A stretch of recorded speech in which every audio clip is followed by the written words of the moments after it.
Other shows we have for you to enjoy at myclassicradio.net. The Avengers was most certainly not a household name in South Africa prior to the radio series. With no national television service until 1976, the mechanism simply was not present in the country to show television programs to mass audiences. While many other countries reveled in the filmed adventures of John Steed and company, South Africa was not equipped to join in the fun. The series took Britain by storm and made a major impression in the American markets, being that greatest of rarities, a British series given a network transmission slot. However, as a filmed series, rather than a videotaped one, The Avengers was able to gain a modicum of exposure in South Africa through film rentals. Come and listen at myclassicradio.net. Other shows we have for you to enjoy at myclassicradio.net. 21 Precinct was a police drama broadcast on CBS from July 7, 1953, to July 26, 1956. It initially served as a summer replacement for My Friend Irma. The show was produced in cooperation with the Patrolmen's Benevolent Association of City of New York and adaptations from True Criminal in New York. The Policeman's Point of View. Historically, the 21st Precinct had been located near Gramercy Park, Manhattan. In 1929, the department reorganized the precinct numbering, and 21st designation was discontinued. No such precinct existed during the run, nor does a 21st precinct exist. However, the fictional precinct's territory closely corresponds to that of the Upper Side's 23rd precinct since 192. Come and listen at myclassicradio.net.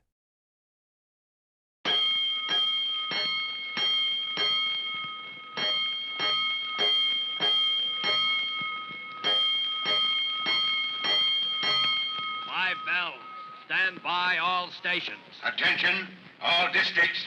A 5-alarm fire, 5 bells. Move in immediately. That's it. Let's roll. Let's go. Firefighters.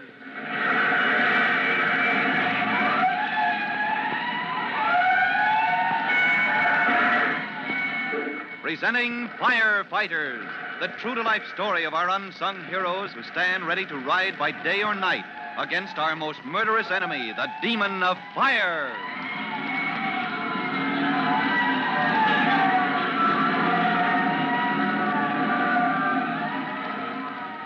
In just a moment, we'll transfer you to the private office of Chief Cody at Fire Department Headquarters. Chief Cody has just picked up the phone to make an important call to the home of Tim Collins, rookie fireman. But before we listen in on that phone call, here's a message especially for you.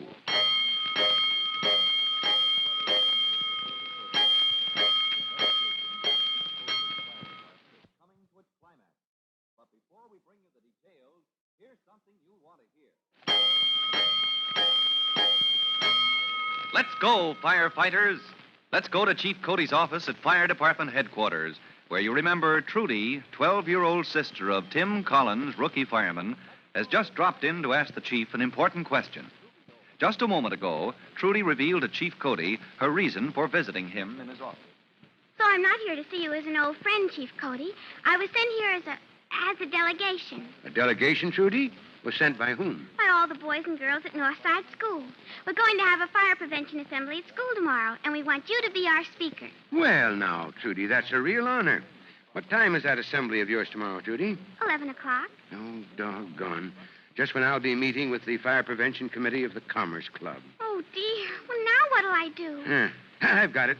Sit tight, Trudy. I'll get you a speaker. The switchboard. Get me the home of Timothy Collins.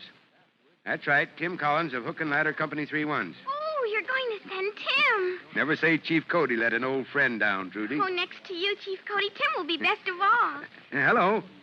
Hello, this is Bob Cody, Mrs. Collins. Yes, I want to speak to your son, Tim, on some very important fire department business. Yes, I'll hold the line, Mrs. Collins. Hello. This is Private Collins. Oh, yes, sir, Chief Cody. What can I... Oh, special duty? Oh, of course, Chief, if you'll notify my company commander, sir. Yes, sir. Somebody's going to give me my orders? Oh. Hello. Private Collins speaking, yes. Go ahead. A little louder, please. What? I'm to report tomorrow at 11 o'clock at Northside School to give a speech to the... Oh, good grief. One minute, please. Look, I didn't catch your name, miss, but, I think maybe I've heard that voice before. Uh-huh, I thought so. Trudy Collins, when you come home, I'll... Oh, she hung up. Mom, what kind of a way is that to bring up your kids? That youngest child of yours is in Chief Cody's office, and she talked him into sending me to the school assembly tomorrow. Oh, good grief, how will I ever know what to say? Mom, you've got to help me.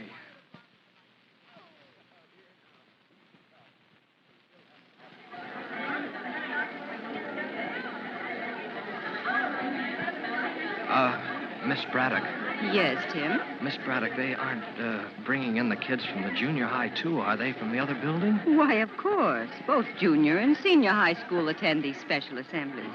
You'll have an audience of, I'd say at least 2,000 boys and girls. Oh, good grief. I beg your pardon?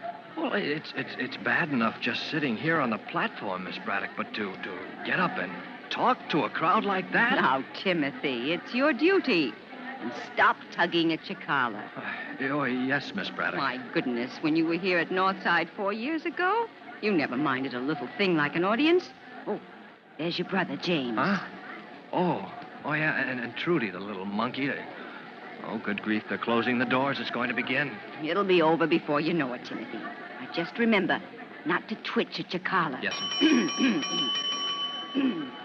Boys and girls. Boys and girls, we have the honor and privilege today of hearing a few remarks from a very special guest, a former student of our school who has made a name for himself as a member of our city's fire department. I have the pleasure to introduce to you Mr. Timothy Collins.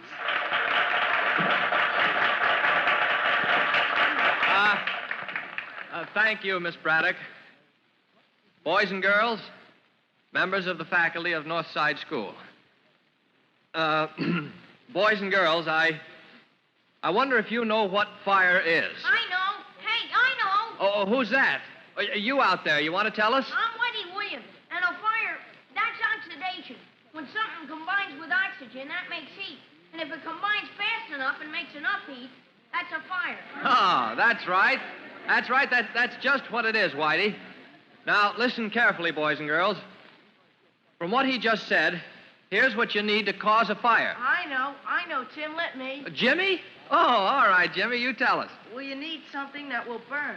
Enough oxygen around to combine with it, and enough heat to start it burning. Aha, that's right. Well, now we know the chemistry of fire. And as for fighting a fire, there are three things we can do. We can remove that combustible substance. We can shut off the oxygen with foam or water spray to stop the burning, or we can reduce the heat below the burning point. Now, who can tell me what... Not everybody at once. Take it easy. All right, that's better. Now, let's see who can answer this one. And think before you raise your hand. In the case of a fire in a... Oh. Fire drill. Now, why would the principal call fire drill now, right in the midst of assembly? Oh, good idea, Miss Braddock. They ought to be ready for fire drill any moment without warning. Well, you just watch how well they behave, Tommy. I'm watching. Dead silence from the first alarm. Mm-hmm. Orderly passing. No shoving or skylarking. And you'll see how they move right out into the street without a... Oh, dear. Somebody dotted out a line. Yes, and I'm very much afraid it was your sister, Trudy. Huh? Oh, she knows better than that. Where did she go? Into that corridor that leads to the... Why, here she is. Oh, Trudy, what's the idea? Why'd you run back here? Don't you know how to act in a fire drill? I came back to make a rescue. Huh? You and Miss Braddock, you need to be rescued. Else why didn't Miss Braddock go to her post the minute fire drill began? Oh, Trudy, you're right. Standing here watching everybody else like a silly old thing when I should supervise passing at the main door. Rescue your brother, Trudy. Lead him out the back way. You win, Trudy. I'm in your hands. Which way do we go? Oh, Tim, wait. It isn't a fire drill. What do you mean? Back where I was sitting, back there by the ventilator, I smelled something hot. And then it got worse and... Oh, wait a minute. Who's that coming back into the hall? Oh, that's Whitey. Whitey! Right beside you, that ventilator thing. Well, the smoke's starting to come out, Mr. Collins. Something combustible must be combusting. Come and see. Oh, come on, Tim. It is. It's a real fire. Hold it, Trudy. Where's that back way out Miss Braddock said to take? Oh, Tim, you're not going to make me go out. This is an order, Trudy. You're to get out that back way as fast as you can. Report to the principal that there's a fire in the ventilating system and rejoin your group. Oh, fiddlesticks. I never have any fun. Come on, let me see you go fast. Okay. All right, Whitey. Let's see where that smoke is coming from.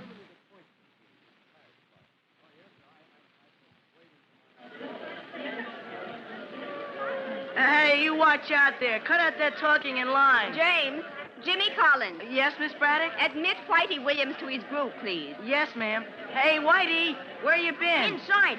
Gee, it's the ventilator. All of a sudden, big clouds of smoke out of the ventilator. And your brother was right there, too. Hey, that's from the air conditioning thing. Way up on the top of the school. Golly gosh, I bet there's a fire in the motor. What's your brother gonna do? He told me to go tell Miss Braddock he was going up and looking. Gee, he went up the stairs like on skis, only going up instead of down. You know what I mean. Hey, look at the fire engine. Oh, fire engine. That's a hook and ladder truck. That's no engine. Engines are pumps and hose carts and stuff. This way, Chief Cody. Where's the fire, ma'am? It's somewhere in the ventilating system, Chief. Electrical fire. Bring that carbon dioxide. Chief Cody, maybe you should know that... What's that, ma'am? Well, all the boys and girls and teachers and janitors are accounted for. Everyone, that is, except the principal. The principal? Yes. Where was he seen last? Running up the main stairway inside. Come on, boys. There's a man missing, and we've got to find him.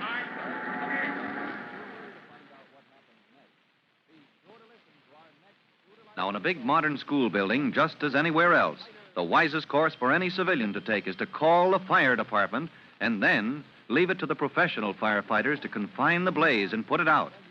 But the principal of Northside School, in his eagerness to protect his building, has taken a chance. And it's lucky for him that Tim Collins and Chief Cody are on the way, as you'll hear in our next true-to-life episode of The Firefighters. In just a minute, Chief Bob Cody will tell you, boys and girls, how you can help the firefighters in your own hometown. But before you meet Chief Cody, here's something else you want to hear.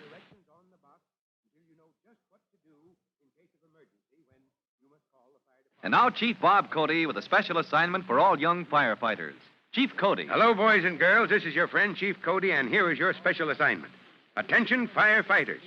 You are to grade your own class at school on its performance at fire drill. As soon as the signal is given, do the boys and girls form a good line? Do they keep a strict silence? Do they pass quickly and quietly? Do they listen for orders and obey them promptly? Remember, good performance at fire drill may save your life someday. That is all. So long for now. Fire Chief Cody and the young rookie fireman Tim Collins will be back on the same station the next time you hear... That's it. Let's roll. Let's go, Firefighters! Firefighters is written by Frank Jones and is a copyrighted feature of William F. Holland Productions.